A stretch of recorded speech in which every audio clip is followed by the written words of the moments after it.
श्री मार्तंड माणिक प्रभु महाराज के भव्य दिव्य व्यक्तित्व का वर्णन करना सूर्य को दीपक दिखाने के समान है।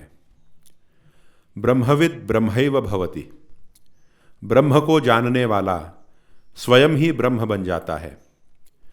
मुंडकोपनिषद की यह श्रुति महाराज श्री पर बिल्कुल खरी उतरती है। जो आत्मविद्या को प्राप्त कर लेता है उसके लिए संसार की अन्य सभी विद्याएं एवं कलाएं तृणवत हो जाती हैं। अखंड रूप से चिद्विलास में रममाण महाराज श्री के लिए व्यावहारिक जगत की बातें यद्यपि रसहीन थीं, तथापि संगीत शास्त्र एवं मंत्र शास्त्र के विषयों पर उनका विशेष प्रभुत्व था। मंत्र शास्त्र पर उनका जो असाधारण अधिकार था उससे तो हम सब परिचित हैं।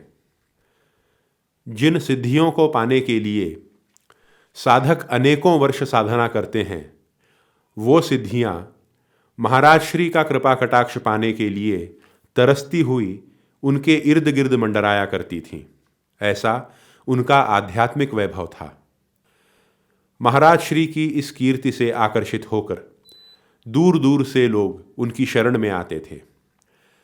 कोई किसी मंत्र तंत्र विधान के रहस्य को जानने के लिए आता था, तो कोई वेदांत शास्त्र के प्रश्नों का उत्तर जानने के लिए, कोई सांसारिक समस्याओं का समाधान पूछने आता था, तो कोई ज्योतिषादि शास्त्रों की गुत्थी सुलझाने के लिए, कोई धार्मिक विवादों का समाधान पाने के लिए आता था, तो कोई केवल कृपा प्राप्त करने के लिए। इस प्रकार तरह तरह के लोग उनके पास आते थे और महाराज श्री उनकी योग्यता के अनुसार उनका समाधान कर दिया करते थे।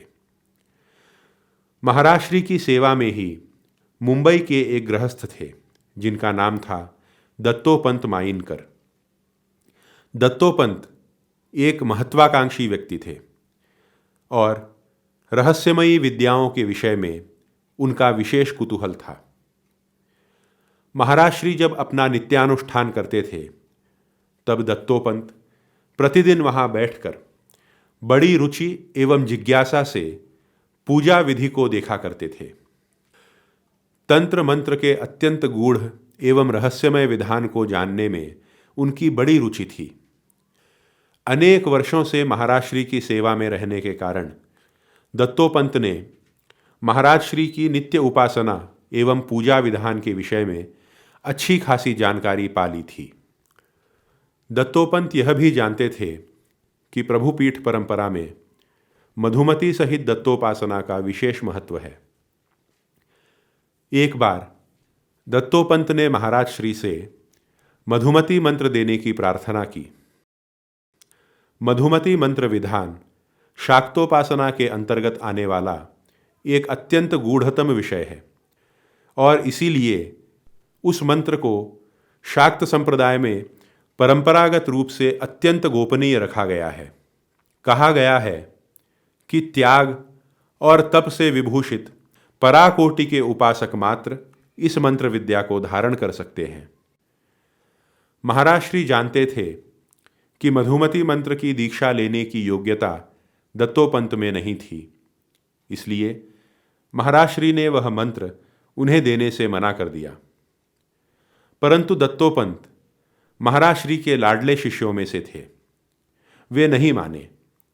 वे महाराज श्री के पीछे पड़ गए और मधुमती मंत्र की दीक्षा के लिए जिद करने लगे।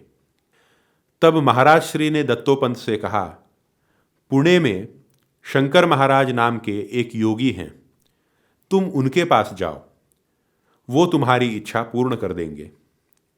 यह सुनकर दत्तोपंत अत्यंत आनंदित हुए और तत्काल माणिक नगर से पुणे श्री शंकर महाराज के पास जा पहुंचे। शंकर महाराज नाथपंथी महात्मा थे और शाक्तोपासना के मर्मज्ञ भी थे। ब्रह्मरस का अखंड पान करते हुए वे सदा आत्मविलास में निमग्न रहते थे। दत्तोपंत पुष्पमाला, पेढ़े और पूर्ण फल आदि लेकर महाराज के पास गए। नारियल और पेड़े आदि चरणों में अर्पित करने के बाद नमस्कार करके जब वे शंकर महाराज को फूल की माला पहनाने के लिए आगे बढ़े, तब शंकर महाराज ने उनके हाथों से माला अपने हाथों में ली और बोले, दत्तोपंत, तुम मार्तंड माणिक प्रभु महाराज के यहाँ से आए हो, तो इसलिए तुम्हें प्रभु का प्रतिनिधि समझकर मैं ही यह हार तुमको पहनाता हूँ। ऐसा कहकर महाराज ने दत्तोपंत को ही फूल का हार पहना दिया। और इससे पहले कि पंत अपने आने का प्रयोजन बताते या कुछ निवेदन करते, खुद शंकर महाराज ही बोले, क्यों, तुम्हें मधुमती मंत्र चाहिए ना? परंतु मैं कौन होता हूं तुम्हें वह मंत्र देने वाला?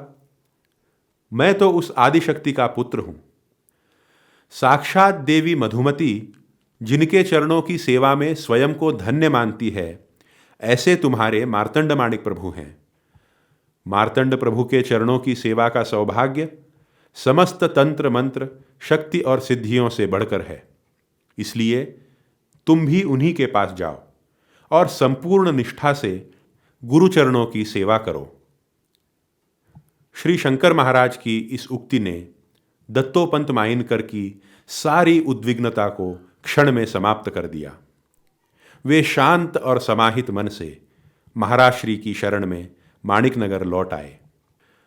दत्तोपंत माइनकर आजीवन अत्यंत निष्ठा एवं संतृप्ति से प्रभु सेवा करते करते प्रभु चरणों में लीन हुए।